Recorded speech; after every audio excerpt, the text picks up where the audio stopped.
Hello, I'm Beth Joey and welcome back to my YouTube channel. For the girl who sucks at reading from her TBRs, let's make a TBR of all the books that I want to read in 2025. And because I love symmetry, it's going to be the 25 books for 2025. These books were completely randomly selected. I put every single book I own on my physical TBR into like a random generator thing, and this is the 25 that came out. So the first book is going to be Wolf Girl by Leia Stone. I picked this up at Yalk this year. This is a shifter romance about Demi Calloway, who was cuffed when she was a young girl, which basically means she had her powers taken away from her and her access to her wolf completely restricted. She was banished from Wolf City before she was even born, so she's never met another creature like her until she meets Sawyer, who is the Alpha's son, and he very promptly uncuffs her and she goes through puberty essentially in a very short space of time. I'm expecting this to be steamy and spicy and a little bit of not so serious fun. Then we've got a Not So Meet Cute by Meghan Quinn, which follows two characters. Our female main character is searching around town desperate to find a husband to get her out of her shitty situation, and so she bumps into this guy randomly on the street who's on his phone talking about a business deal that's going wrong, and they make a deal to fake date, help him get his business back on track and help her with whatever's going on in her life. It is a not so meet cute of a story, but naturally real romance sparks. It's a book I've read before and I really loved it because, let's be honest, anything by Meghan Quinn is just a spicy fun good time, and that's what we're going into next year hoping for. Then we've got In the Weeds by B K Borison, which is the second book in the Love Light series. I very recently read the first book, Love Light Farms, the friends to lovers romance, and absolutely adored it, so I cannot wait to pick up the sequel. This is a grumpy sunshine romance between a social media influencer and the sort of farm hand on the farm in Love Light Farms. How many times can I say farm in the space of like 5 seconds? They had a previous one night stand immediately after which Evelyn, the social media influencer, disappeared until she tumbles back into Beckett's life when she focuses on Love Light Farms as a bit of a feature in a social media competition that she's running. Evelyn is feeling increasingly disconnected and just trying to find something happy in her life, and maybe Beckett can bring that to her. Next up, we've got Electric Idol by Katee Robert. This is the second book in a series of dark romances surrounding the Greek gods and goddesses. So this one follows Psyche and Eros. Basically, Eros is set out to kill Psyche at the order of his mother Aphrodite, only to find himself drawn to him and therefore bind her to him through marriage, and of course a spicy good time results directly from that. The first book in this series was a bit more cringe than good for me, but I own this one and the next one, Wicked Beauty, so I may as well read them. Next up, we've got Bewitched by Laura Thalassa, which I believe is a spin-off to the Rhapsodic Bargainer series. I didn't love the first book in that and then never finished that series, but I am willing to give this author a second go with this book. It follows Celine Bowers, who hopes to be accepted into the Henbane Coven, but in order to do so, she has to essentially go on a magical quest. In the process of doing that though, she finds that there's magical forces that are trying to bring her plane down, and so she uses all of her magic in order to save herself, which only results in her memories being completely wiped away. This girl's got amnesia, but nonetheless, she manages to make it to Henbane and begin her studies, only to come across Memnon, who mistakes Celine for his long dead wife, and then when he turns up at Henbane, a bunch of people start to go missing and die, so there's a bit of a murder mystery at play in here as well. I have no idea what to expect from this other than I'm praying that I like it. Next up, we've got My Lady Jane by Hand, Ashton and Meadows. This is a triple author book,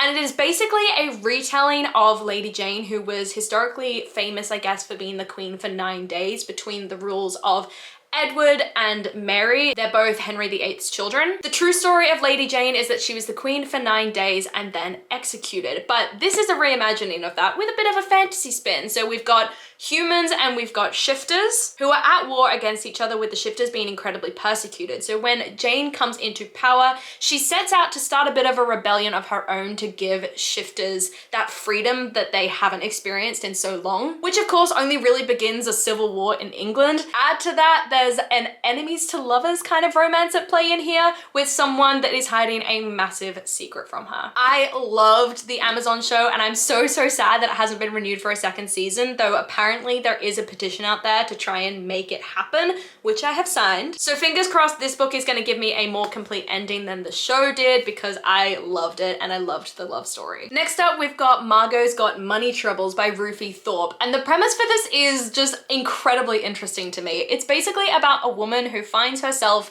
as a single mother. She is an ex-pro wrestler and the child of a Hooters waitress. So at 20, she finds herself alone with a baby and in desperate need of cash. So she starts up an OnlyFans account with the assistance of her roommate and also her father, but I'm assuming the father is only in an advice capacity, who both have knowledge and experience about how to make a crowd fall in love with you. Then this presence goes a little bit viral, and it's all about whether money is the answer to all of Margo's problems or if internet fame comes at too high a price. Next up, we've got A Merry Little Meet Cute by Julie Murphy and Sierra Simone. This is a very recent haul for me as part of a bookish advent calendar that I got this year, and it follows B Hobbs, who is on the set of a Hallmark Christmas movie. She's going to be the lead in it, and one of the key rules on this set is do not get involved with anyone else on the set. B has a not so family friendly secret to hide, and so does her co-star Nolan, who is the former member of a boy band who's kind of infamous for his X-rated antics. He's also her biggest fan, and things start to heat up on set very quickly and they find themselves breaking all of the rules. I don't have great experience with Julie Murphy as an author. I didn't love the YA bind-up that she did of like fairy tale retelling romances with a bunch of other authors,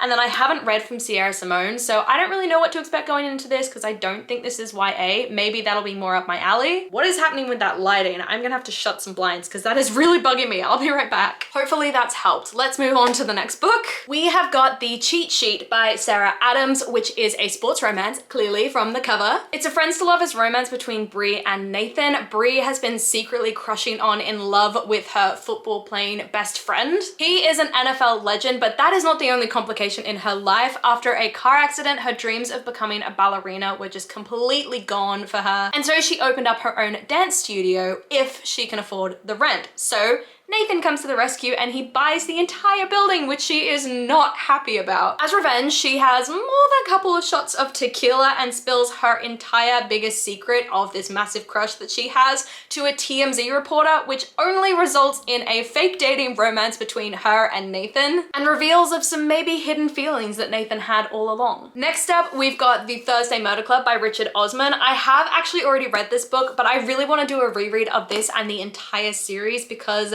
I am obsessed with it, but I'm completely lost because I don't remember what happened at the end of the second book. Basically, this series is a murder mystery series following a group of older people in an aged care home who meet up every Thursday in order to solve cold cases, until one day a very real case shows up on their doorstep, and so they set out to bamboozle the cops as they decide to solve the case themselves. The way Richard Osman is able to write the humor as well as this feeling of just living your life when you know you don't have long left is absolutely incredible. It is the most readable, digestible, bingeable series, and I would recommend it 100% even if you're not a murder mystery reader because it is hilarious. Next up, we've got A Study in Drowning by Ava Reid, which follows a girl named Effie who is obsessed with this one author because she remembers her childhood reading these fairy tales, these fairy stories, and it just being incredibly immersive and magical for her. Her tattered copy of this book is all that she has left until one day she finds out this author is hosting a competition for people to come and redesign his mansion. So naturally, she enters and she wins, only to find that she's not the only person living at this mansion. There's also a young literature scholar named Preston who is determined to prove that this particular author is a fraud. So the two rival students investigate the reclusive author's legacy, piecing together clues through his letters, books, and diaries, and they discover that the house's foundation isn't the only thing that can't be trusted. Next up, we've got The League of Gentlewoman Witches by India Holton, which is the second book in the Wisteria Society of Lady Scoundrels series. This is basically a magical series following women who are witches. I believe it's set in about the 1800s, and these women are essentially pirates, except their ships are flying houses. In the first book, it's kind of a coming of age story in that it's considered a rite of passage into their community if someone has a hit on you. So it's all about how one of our main characters apprentice falls in love with the assassin that is sent out to kill her. In this book, it's more of an enemies to lovers romance with a kind of scavenger hunt heist mixed in. So I'm super intrigued and I can't wait for the comedic writing that was very present in the first book and almost nonsensical in nature. I'm hoping it carries into this book as well. Next up, we have got Beginner's Luck by Kate Clayborn, which is a romance between a sort of corporate hotshot and a scientist. Basically, our scientist Kit Averin wins the lottery with her two friends and it gives her the opportunity to buy this house that she's always wanted. This fixer-upper is more than enough to keep her busy, especially when Ben Tucker comes into town and tries to convince her to get involved in a big money position in his firm. Not only does his job depend on it, but it will result in him being able to stick around in this town where his dad is from and reconnect. But what starts with a chilly rebuff turns into an attraction that neither of them can deny, and finding themselves lucky in love might just be priceless. Next up, we've got The Bone Season by Samantha Shannon. I have also read this book, but I need to reread it in order to continue on with the rest of the series because I don't remember enough about what happened. And it's set in London where clairvoyance has become a criminal offense. It's basically magic is against the law. So forced underground, the people who are clairvoyant start up a bit of an underworld of their own, combating persecution and evading capture. So we follow Paige Mahoney, who is a clairvoyant who takes part in this underground. She is a powerful dreamwalker operating in the Seven Dials district, and she leads a double life and uses her unnaturalness illegally while hiding her gift from her father, who works for the regime that deems all of this illegal. But from memory, the world only expands from there as she's eventually captured and realizes that there are powers at play that she never even knew about. Next up, we've got Part of Your World by Abby Jimenez, which is the first book in a series of kind of interconnected standalones by this author. We've got Part of Your World, Yours Truly, and Just for the Summer. This one follows Alexis Montgomery, who's had her entire world turned upside down, and then we've also got Daniel Grant, who is a ridiculously hot carpenter that is 10 years younger than her and as casual as they come. He is the complete opposite of this sophisticated city girl, and yet their chemistry is undeniable with every minute they spend together. Alexis pursues her dream of not really being some big-time hotshot in the ER, just living a happy and carefree life, encouraged by Daniel and the tight-knit town in which he lives. It really encourages her to see what's important in the world. The final sort of pitch paragraph says, bringing Daniel into her world is impossible, and yet she can't just give up the joy she's found with him either. With so many differences between them, how can Alexis possibly choose between her world and his? And so I'm guessing that's why we've got this whole split, like part of your world kind of thing. Next up, we've got That Kind of Guy by Stephanie Archer, which is a sort of fake fiance romance about a guy who's running for mayor in his small town. So he teams up with a girl that really hates him, thinks he's a bit of an arrogant ass, but really wants a restaurant of her own. He's a golden retriever, she's a black cat. He'll co-sign on the restaurant in order to enable her to get it, so long as she plays the devoted fiance in the public eye. But of course, fake dating, fake fiance never is fake by the end of the story, and a real romance blooms between the two of them. I don't think I've ever read from Stephanie Archer before, so I am keen, and I do love a good fake dating, fake fiance trope. Next up, we've got Firelight by Sophie Jordan, the first book in a trilogy, and we follow Jacinda, who has a unique ability even within her dragon shifter world that forces her and her family to flee into the human world and causes her Drakai spirit to fade, until she meets the gorgeous and elusive Will, who is a human whose family hunts her kind, but he seems to be the only thing that reignites her Drakai spirit, and she can't resist getting close to them, even knowing that it will not only risk her life, but the Drakai's most closely guarded secret. It's a super short book. I love the sprayed edges. I've got the full trilogy, so hopefully this is a full series that I'm able to knock out. Next up, we've got another reread for the purpose of finishing a series, and that is Jade City by Fonda Lee. I've read this book, but I haven't read the two books that follow in the trilogy. Basically, this is set in a world where Jade gives people magical abilities, the stone Jade. And so it is mined, traded, stolen, and killed for. And there are two sort of gang families at play in this world that are constantly competing for power. But then a modern drug emerges that sort of imitates the powers and the abilities of Jade, which results in these two clans erupting into an all-out war. I really did enjoy the first book when I first read it, but I think now that I appreciate and enjoy fantasy and intense world building and longer lasting plots, I think I I will love it even more. Then we've got The City of Stardust by Georgia Summers, which follows Violet Everly, whose mother left 10 years ago to break the family's curse and then never returned, which means that Violet either has to take her place or find her mother. Her hunt leads her to a magical underworld of power-hungry scholars, fickle gods, and monsters bent on revenge, as well as to the handsome Alexander, who cannot be trusted and yet to whom she is undeniably drawn. But time is running out, and soon Violet finds herself seeking the edges of the world and the city of Stardust where the curse officially began. Next up, we've got Mountains Made of Glass by Scarlett Clair, which is set in a world in a village that is plagued by devastating curses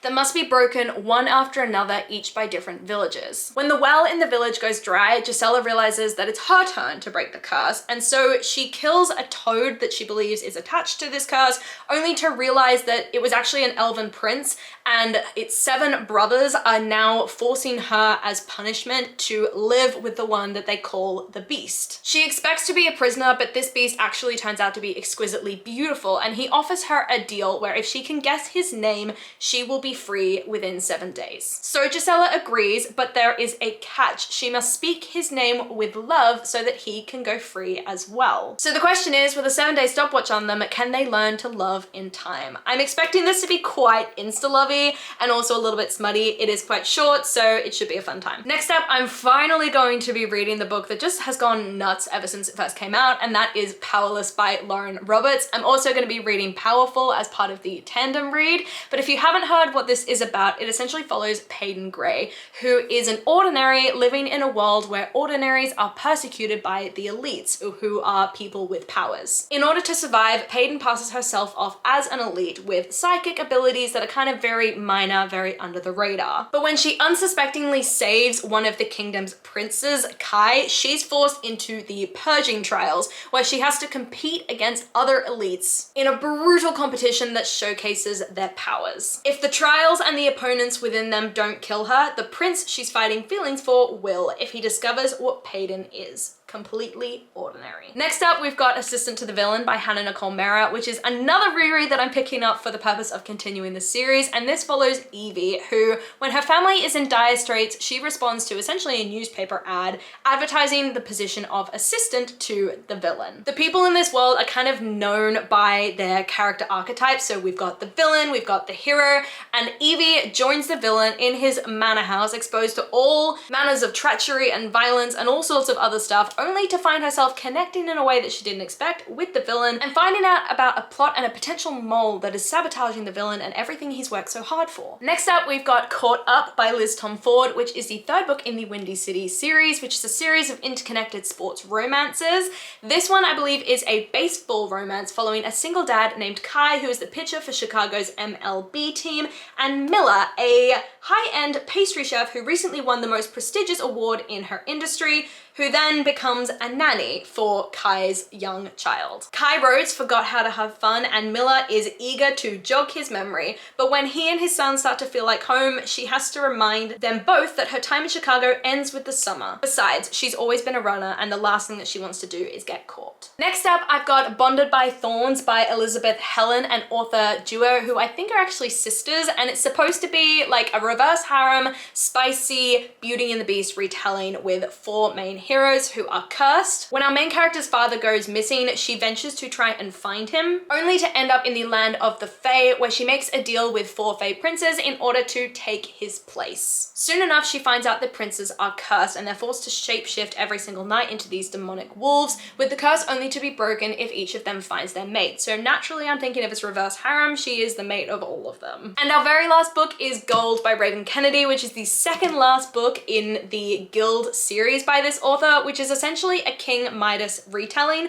following Orin. Orin is a woman who is gold from her head to her feet, everything except the whites of her eyes and her teeth, and she lives inside of King Midas's castle and believes she is protected by him from the world that wants to take advantage of her. Until one day, King Midas makes a deal that puts her at risk, and she's forced to leave this castle, this kingdom, where she comes across kidnapping, sabotage, and treachery that she didn't even know was at play in the sheltered life that she had led previously. This book is, or this series is, an enemies to lovers romance. It's quite spicy and it is an amazing, incredible good time. It's perfect if you love the sort of morally grey fantasy villain as the main romantic interest. It definitely has plenty of that, and it's also just filled with plot twists and drama and angst and tension, and I would recommend it. So I cannot wait to read the 4th book and then finally pick up Goldfinch, the final book. So those are the 25 books that I want to read in 2025. I would be super intrigued if you recommend any of them go super high up on my TBR next year, or just let me know what you're reading at the moment, loving it, hating it, all that kind of thing. Come and chat to me in the comments down below. I love talking to you guys and I do my best to reply to every single comment. If you enjoyed this video, please do like, subscribe, and hit that notification bell so you'll be notified whenever I release new videos. Or go check out my TikTok, which is linked in the description bar down below, where I post immediate reactions and kind of funny videos as I make my way through my TBRs and love on the books that I'm loving and really make a little bit of a rant about the books that I'm not loving. But that is it for me today, guys, so I will see you very soon, hopefully in my next video. Bye!